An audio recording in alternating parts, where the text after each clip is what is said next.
7월 17일 오늘 만나 성경 말씀은 요한계시록 11장 14절에서 17절 말씀입니다. 둘째 재난은 지나갔습니다. 그러나 이제 셋째 재난이 곧 닥칠 것입니다. 일곱째 천사가 나팔을 불었습니다. 그때 하늘에서 큰 소리가 났습니다. 세상 나라는 우리 주님의 것이 되고 그리스도의 것이 되었다. 주님께서 영원히 다스리실 것이다. 그리고 하나님 앞에서 자기 보좌에 앉아있는 24 장로도 엎드려서 하나님께 경배하고 말하였습니다. 지금도 계시고 전에도 계시던 전능하신 분 주 하나님 감사합니다. 주님께서는 그 크신 권능을 잡으셔서 다스리기 시작하셨습니다. 아멘. 오늘 만나러 만나주실 하나님을 기대합니다. 우리가 살아가는 세상은 어느 것 하나 절대적인 것이 없고 자주 흔들립니다.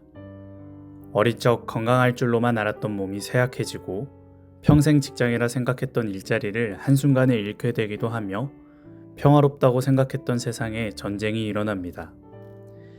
예상하지 못한 건강의 문제, 경제적인 위기, 사회적 혼란을 마주하게 되면 불안에 빠지기 쉽습니다.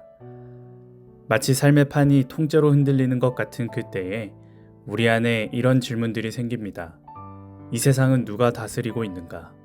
하나님은 이 상황을 왜 내버려 두시는가? 오늘 요한계시록 11장의 말씀은 그 질문들에 대답을 해주는 것 같습니다. 15절 말씀입니다.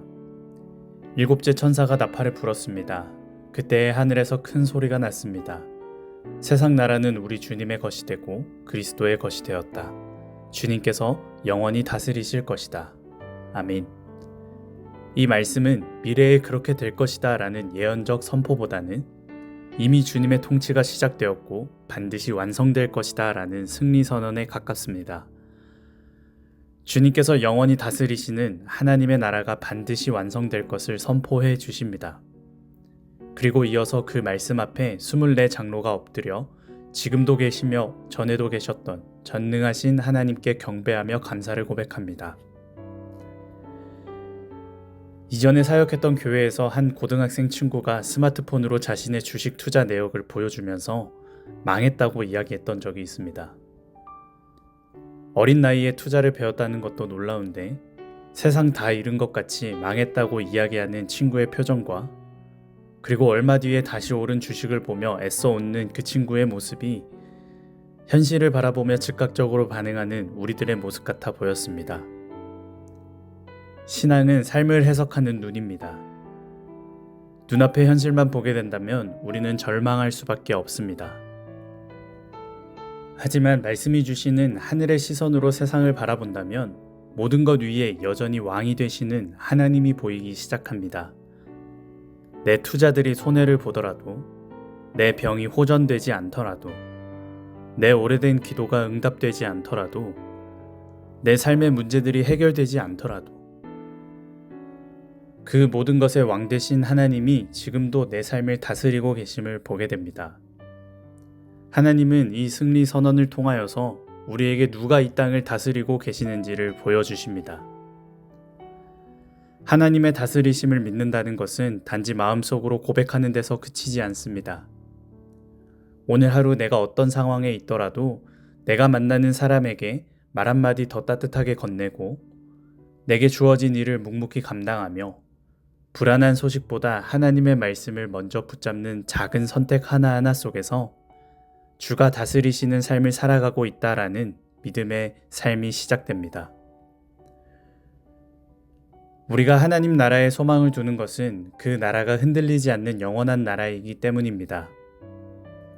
오늘 하루 나에게 어떤 일이 주어지든 또 어제와 다를 바 없는 하루가 이어지든 주님께서 이 모든 것을 다스리신다라는 믿음을 고백하며 하루를 시작했으면 좋겠습니다. 나에게 찾아온 여러 문제 앞에서 왜? 라고 묻기보다 지금 이 상황 속에서 하나님은 무엇을 말씀하고 계시는지, 이 일을 통해 나를 어떻게 다듬어 가실지 하나님의 뜻과 마음을 헤아려 보십시오. 그리고 그 대답은 언제나 같을 것입니다.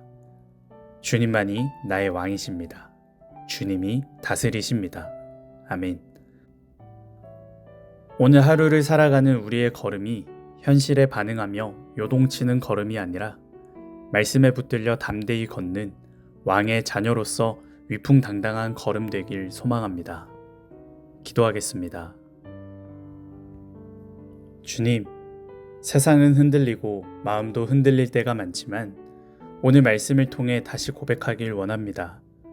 세상 나라가 주님의 나라가 되었습니다. 주님은 이전에도 지금도 앞으로도 영원히 왕이십니다. 내가 알 수 없는 일들 속에서도 주님의 통치와 다스리심을 의지하는 가운데 감사하며 살아가는 오늘 하루 되게 하옵소서. 예수님의 이름으로 기도합니다. 아멘. 이제 두 가지 기도 제목으로 함께 기도하겠습니다. 먼저 흔들리는 세상 속에서도 주님이 다스리신다는 믿음을 놓지 않으며 눈앞의 문제들보다 하나님의 왕되심을 먼저 바라보며 오늘 하루도 그분의 통치 아래 담대히 살아가게 하옵소서. 둘째로, 하나님의 다스리심이 이 땅의 불의와 고통 위에 임하여서 주님의 통치를 믿는 우리가 무관심하지 않게 하시고 약자들을 위해 움직이며 창조 세계를 돌보는 책임 있는 청지기로 살아가게 하옵소서. 두 가지 기도 제목으로 기도하신 후에 개인 기도 하시겠습니다.